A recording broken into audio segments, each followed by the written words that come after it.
سؤال المليون دولار الذي يتساءله الجميع: أين هو تبون؟ أين الرئيس تبون؟ أين هو الرئيس تبون؟ أين اختفى تبون؟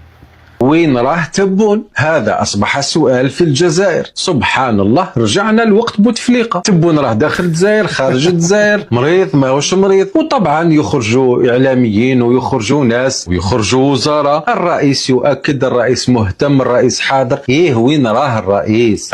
باقي دابا 18 يوم باش تبون غايب. أين اختفى تبون؟ باقي سؤال مطروح.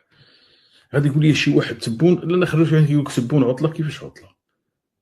كيفاش عطله؟ هذه المساله راه ما صحيحاش. ما كاينش هذه القضيه ديال عطله، ما كايناش. لان ولا الفريض مشيو معاهم في هذه الفرضيه. كاين بعض المرات كيدوزها ولا نشوف هذه الفرضيه. راه من المفروض انه كان عطله يوم وقع الحديث ديال واد الحراش. كان يمكن ليه يدخل. راهم يقولوا تخلطت في المرضية، راهم يقولوا تبون كسلوه، راهم يقولوا بزاف حوايج، والصحافة الرسمية السوسة. الرئيس عبد المجيد تبون مات، توفى اليوم. هذا هو الخبر اللي قاعد يدور في مواقع التواصل الاجتماعي كلها وداير حالة. واحد يقول لك الرئيس عبد المجيد تبون راهو مات، وواحد يقول لك راهو. إذا ما ظهرش غدوة تبون ما حتى كاين حاجة. أنا أقول لكم على المباشر، إذا لم يظهر تبون غدوة أو بعد غدوة 25، إذا ما ظهرش 24 25 كاين حاجة. خروج من الأزمة السياسية والاقتصادية والاجتماعية الخانقة. لا، أنا لهنا، رانا لهنا، رانا في واد الزيقو وفي الحراش، رانا لهنا. ويقول والله أنا لاباس، أنا هايلين. ماناش هايلين، رانا في الخرا. سنندم ندم عظيم، لأنه بالفعل القادم أسوأ، وبالفعل المخاطر عظيمة وعظيمة جدا، وبالفعل الحصار الدولي بدأ وراه يتغير، وراه زايد يضيق، وسندفع الثمن غالي جدا جدا جدا. اسكو لو ماركيتو خوتي العزاز تبون عنده مده ما بانش حتى بعد الفاجعه اللي صارت في الحراش وما خرجش يهضر بعد غير بيان رسمي من رئاسة الجمهورية يوضح للرأي العام سبب غياب الرئيس. هذا إذا كان بالفعل غايب.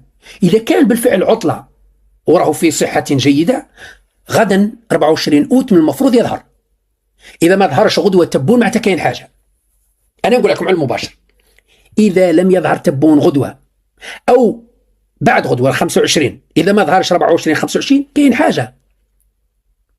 20 يوم ما يظهرش. من 5 أوت آخر ظهور الرئيس تبون 5 أوت، 4 أوت وين دار التكريمات، 5 أوت خرج عطلة راح الوهرن. من 5 أوت إلى 25 أوت غايب، لا برية لا تليفون. أمر غير طبيعي. لم يحدث إلا أيام مرضو وكنا على بالنا وراه، أو أيام بوتفليقة اللي كان مريض، ونفس الشيء دخلوا في سسبانس منا حتى نخرج لنا الشاب مامي 2005 وقالنا بلي تبون راه لبس عليه. الرئيس عبد المجيد تبون مختطف. رئيس الجمهورية عبد المجيد تبون مختطف. اختفى الرئيس الجزائري عبد المجيد تبون عن الأنظار لفترة طويلة قبل حادث الحافلة المميت الذي أثار غضباً شعبياً واسع النطاق بسبب تدهور البنية التحتية للنقل وخدماته في دولة منتجة للنفط والغاز. أنتم اللي خليتونا نحوسوا على الرئيس، لأنه كل الصلاحيات عند الرئيس. يا ربي شكر تحليب كي تنقص المسؤول عنه هو الرئيس. يعني المشكلة أنكم طميتوا كل الصلاحيات في يد رئيس الجمهورية اللي إذا غاب تيمم. السلطة تستحوذ على كل الصلاحيات اللي هي السلطة السياسية اللي هي رئاسة الجمهورية. الدولة مفهوم مختلف. الرئيس تبون هو السلطة نعم، ولكنه ليس الدولة. الرئيس تبون ومن معه هم السلطة نعم، وهم الذين يتحكمون في زمام الأمور نعم، ولكن ليسوا هم الدولة. لأنه لو كانوا هم الدولة لسقطت الدولة بسقوط بوتفليقة رحمه الله، لأنه بوتفليقة كان سلطة أكثر من تبون. سلطة بوتفليقة وقوة بوتفليقة وهيمنة بوتفليقة على الحكم وسيطرة بوتفليقة على الحكم رحمه الله أقوى وأكبر وأعظم بكثير من سلطة وهيمنة تبون. سنندم ندم عظيم، سنندم ندم عظيم، لأنه بالفعل القادم أسوأ، وبالفعل المخاطر عظيمة وعظيمة جدا، وبالفعل الحصار الدولي بدأ وراه يتزير، وراه زايد يضيق، وسندفع الثمن غالي جدا جدا جدا. وسط هادشي كامل جا شنقريحه ماشي عاديه. شنقريحه ما سبقش ليه، مشى لشي بلاصه كيمشي هو تبون. السؤال فين هو تبون؟ فين هو تبون؟ 13 يوم بالحساب ما بانش تبون. 13 انا تسنيت هاد العشيه لحد الان مازال ما بانش نهائيا، ما بانش تبون، ما كاينش. فين هو؟ 13 يوم. كاين الفرضيات هنا، فرضيه كتقول لك اودي بانه في اقامه اجباريه. شنقريحه داير ليه اقامه اجباريه لمعلومات انه لقاه يخطط مع ماكرون،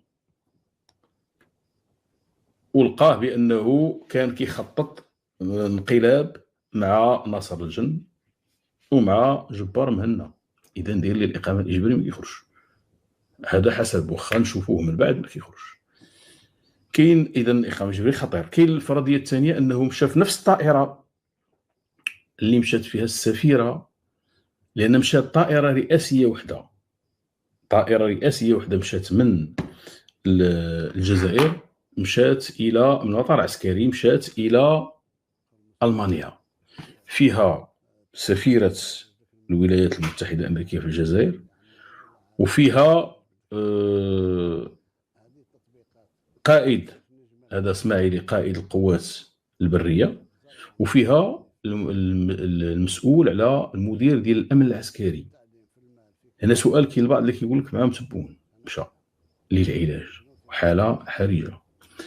اذا كانت القضيه صحيحه معنى هذا ان غتعطي فرضيات اخرى في التحليل، غتعطي بان العسكر بغى يدير اثبات. العسكر هنا غنشوفوا بانه كل شيء دابا الان اعطاه لامريكا، بغى يدير اثبات امام امريكا، سفير امريكا، بانه تبون ما بقاش قادر يحكم الجزائر. وماشي بعيد كاع انه الا كان تبون فرضيه اخرى مشى للعلاج في المانيا، ان الحادث في حد ذاته ديال واد الحراش اللي مشات ضحيه ديالو 18 شخص غير مستبعد انه مدبر من طرف شنقريحه والمجموعه. وجد راسك الله يرضى عليك، وجد راسك، راه كثير من الامور سوف تحدث، وباذن الله وان شاء الله ستندمون على النهار اللي فكرتوا انكم تعاديوا فيه المغرب وتغطيوا على المشاكل الداخليه ديالكم بشماعه المغرب. الان المشاكل الداخليه ديالكم بدات كتفرقع شويه بشويه، تنفجر شيئا فشيئا. القضيه ديال الحافلات، القضيه ديال المواد الغذائيه، المواد المدرسيه، وقف الاستيراد، الروينه كحله، الزمر كحل، عاد زيد عليها المشاكل السياسيه الداخليه وصراع الاجنحه وما الى ذلك من هذه الامور. فوجد راسك يا البصبعي، لانه في نهايه المطاف انت اللي غادي تكون الضحيه، انت من ستكون الضحيه، وسيتم اللعب بك مثل بيدق في رقعه شطرنج. غير هو الاجنحه ديال نظام حضارات الجزائر ما كيعرفوش يلعبوا الشطرنج، وفي نهايه المطاف غادي تقلب عليهم الطابله. نشوفكم في فيديو قادم مع المزيد من التفاصيل.